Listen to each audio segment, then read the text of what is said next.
अस्सलाम वालेकुम, मैं हूं नोमान खान। नाज़रीन इकराम, एक बहुत बड़ी खबर और इंतहाई अफसोसनाक खबर, इसकी जितनी भी मजम्मत की जाए कम है। एक मरतबा फिर से पाकिस्तान की सरजमीन और ख़ास तौर पर खैबर पुख्तनख्वा फिर से दहशतगर्दी के लपेट में है। अब से कुछ देर कबल पेशावर की पुलिस लाइन के मस्जिद के अंदर एक धमाका हुआ है। कितनी शर्म, कितनी मुजम्मत की बात है। मस्जिद के अंदर अल्लाह के घर को भी ना छोड़ा गया। इस धमाके में अब तक की इतलात के मुताबिक 80 से जायद अफराद जख्मी हो चुके हैं और 17 से जायद अफराद इसमें शहीद हो चुके हैं। यह खबर इतनी बड़ी नहीं है क्योंकि माजी में भी यह सब कुछ होता रहा है, मगर इस हवाले से बड़ी है कि इस स्पेसिफिक टाइम में दहशतगर्दी में इजाफा क्यों हुआ, कैसे हुआ और इसका कसूरवार कौन है। आज सारे निकलेंगे, सब मुजम्मत करेंगे, सब बताएंगे, सब ये कहेंगे कि हां हम मुजम्मत करते हैं। 2008 से लेकर 2014 तक यही कुछ होता रहा। मुजम्मत पर मुजम्मत, मुजम्मत पर मुजम्मत, आए रोज धमाके होते रहे। ऑपरेशन किया गया, दहशतगर्दों को यहां से खत्म किया गया। फिर क्या मुआहदा हुआ कि इनको वापस लाया गया? पहला सवाल, किसके कहने पर और क्यों लाया गया? दूसरा सवाल, हर साल सिक्योरिटी के मद में करोड़ों रुपए आप खर्च करते हैं। पुलिस लाइन कोई मामूली जगह नहीं है। वहां पर एक बमबार का, वहां पर एक खुदकश हमलावर का जाना, यह क्या बड़ा सिक्योरिटी ब्रिज आपका नहीं है? किससे सवाल करेंगे? किसके सामने सवाल रखेंगे? आखिर कोई पूछने वाला, कोई बताने वाला, कोई रिस्पॉन्सिबल है इस स्टेट में? अब से कुछ देर कबल मैं गरीदा फारूकी का एक ट्वीट पढ़ रहा था। उन्होंने कहा कि दहशतगर्दी में एक मरतबा फिर से इजाफा हो रहा है और खुदा न खास्ता अगर ऐसे मजीद बढ़ती है तो ये इलेक्शन आगे करने का सबब भी बन सकती है। ये माइंड सेट है, खुदा की कसम, यही सब कुछ कर रहे हैं। मतलब यार ना कराओ इलेक्शन, अल्लाह का वास्ता है ना कराओ, मगर इस तरह लोगों का खून तो मत बहाओ। 17 अफराद, अब मजीद आगे बढ़ेंगे चूंकि अभी जो मैं इस वक्त आपके सामने ये गुफ्तगू कर रहा हूं तो 17 अफराद की इस वक्त मेरे पास इत्तलात है, लेकिन फॉर श्योर ये बढ़ेंगे। 90 अफराद जख्मी हैं।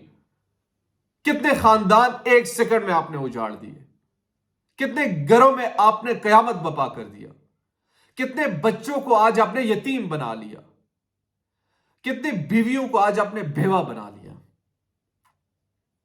आखिर कोई दर्द, कोई इस तरह नाम की कोई चीज है पाकिस्तान में किसी में भी?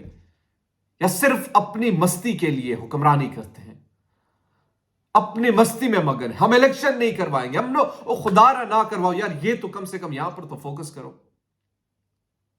लेकिन इन्हीं के जरिए से यही टैक्टिक्स इस्तेमाल करके यही तो फिर बहाना बनाएंगे। ये समझते हैं कि अवाम बिल्कुल ही फारिग है, चे, मैं पूरा लफ्ज यहां पर दोहरा नहीं सकता। मतलब किससे सवाल करें, किसके सामने अपनी दुआई रखें?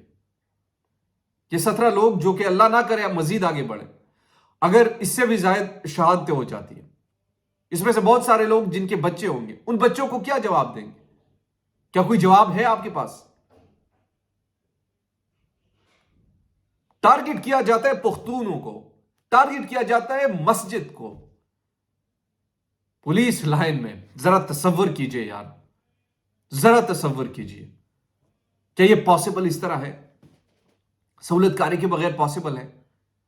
कोई तसव्वुर भी नहीं कर सकता। और ये जो सब कुछ यहां पर इस वक्त हो रहा है पाकिस्तान में, यह आपको एक समझना होगा इस चीज को। अफगानिस्तान से पाकिस्तान में तालिबान जब एंटर हुए, दोबारा तहरीक तालिबान पाकिस्तान के, तो किन शराइत पर, किन बुनियादों पर यहां पर आए थे? नंबर 1, उसमें सबसे ज्यादा अहम किरदार किसने अदा किया था? गवर्नमेंट ने किया था या हमारे सिक्योरिटी फोर्सेस के इदारों ने किया था? वो भी वाज़ेह है, सबके सामने है। तीसरी चीज, जब वहां के अवाम ने रेजिस्ट किया, कबूल नहीं किया कि हम नहीं चाहते दोबारा किसी जंग में हम मत धकेलो, तो कौन लोग थे जो उनको प्रोटेक्ट कर रहे थे? آپ کی کوٹلی میں سے ایک بڑا جو آپ کے بچوں کا قاتل تھا وہ بھاگ جاتا ہے، لیکن آپ کی سیکیورٹی پر ہم سوال نہیں کر سکتے کیونکہ پھر ہم غدار ہیں، پھر ہم غدار ہیں، آپ سے تو کوئی سوال نہیں کر سکتے۔ آپ تو چاہے ملک کی بیچ ڈالو پھر بھی محب وطن ہے آپ تو چاہے کچھ بھی کرو پھر بھی محب وطن ہے آپ، لیکن ہم صرف سوال کریں کہ جناب وہ احسان اللہ احسان آپ کی کوٹلی سے باہر کیسے گیا، تو نہیں میں غدار ہوں، پھر کہا جائے گا میں غدار ہوں، ہمیں غداری کا سرٹیفکیٹ دے گا۔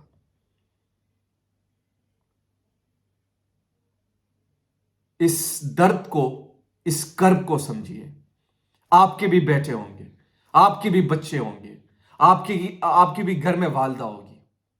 آپ جب شہید ہوتے ہیں تو ان سے پوچھئے گا، یا کسی شہید کی والدہ سے جا کر پوچھئے گا کہ ان کے تاثرات کیا ہے، ان کے بچوں سے جا کر پوچھئے گا کہ ان کے والدین کے حوالے سے کیا تاثرات جو شہید ہو چکے ہیں، تب آپ کو درد محسوس ہوگا۔ یا تو آپ درد سے آ رہی ہے، یا آپ محسوس ہی نہیں کر سکتے، یا پھر جان بوجھ کر آپ محسوس نہیں کرنا چاہتے۔ یہ زندگی بھی گزر جائے گی، آج یہ بھی کر لیا، 17 نہیں، 20 نہیں، 30 نہیں، ہمارے لوگوں نے تو 70,000 سے زائد کی قربانی دی ہے۔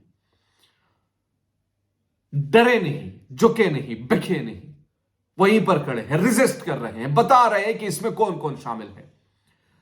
جب بھی دہشت گردی ہوتی ہے سب سے پہلے ہمارے خطے کو کیوں نشانہ بنایا جاتا ہے، پختون کیوں اس کا لقمہ اجل بنتے ہیں، یہ سوال تو پوچھنا ہوگا۔ اب لوگوں کو اٹھ کھڑا ہونا ہوگا، اب آپ کو بتانا ہوگا کہ آخر اس پاکستان کو ایک سمت پر لے کر چلنا ہوگا۔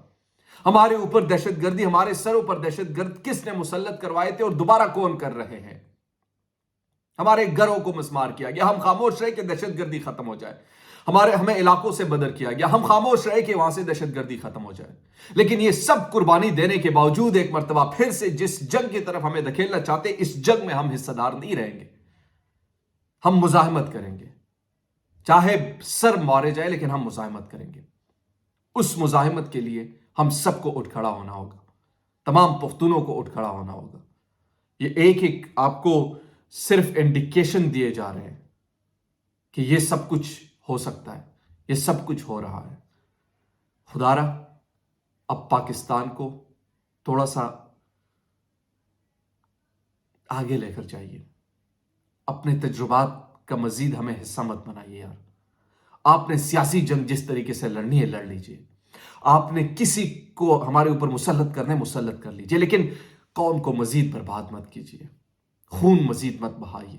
یہ لوگ معاف نہیں کریں گے، لوگ جانتے ہیں یار کون کرواتے ہیں، کیسے ہوتے ہیں، سب جانتے ہیں، سب کو پتا ہے۔ بہرحال ایک افسوسناک واقعہ تھا، اس سے جڑی بہت ساری حقائق ہیں جو میں آپ کے سامنے رکھنا چاہتا ہوں، اور انشاءاللہ کبھی ڈیٹیل سے آپ کے سامنے رکھوں گا۔ چونکہ پاکستان میں جس کھیل کا آغاز انہوں نے کر دیا ہے، اب اس کھیل کو نمٹنے کا صرف ایک ہی راستہ ہے کہ ملک کو اس طرح دہشت گردی میں دھکیلو تاکہ سب خاموش ہو جائے، اور سیکیورٹی کے نام پر وہ سیاست ختم کر دے اور ہمارا فوکس یہیں پر ہو جائے۔ خود ہی بناتے ہیں، خود ہی ختم کرتے ہیں، خود ہی تجربات کرتے ہیں، خود ہی پھر کرتے ہیں۔ بہرحال اب سب لوگ جانتے ہیں۔ دیجیے پاک افیئر نعمان خان کو اجازت، واللہ دل کچھ نہیں کر رہا، مطلب کیا کہیں مطلب اس چیز میں۔ ان کے شاید جو کروانے والے ہیں، جو سہولت کار ہیں، ان کے دلوں میں، ان کے جسموں میں شاید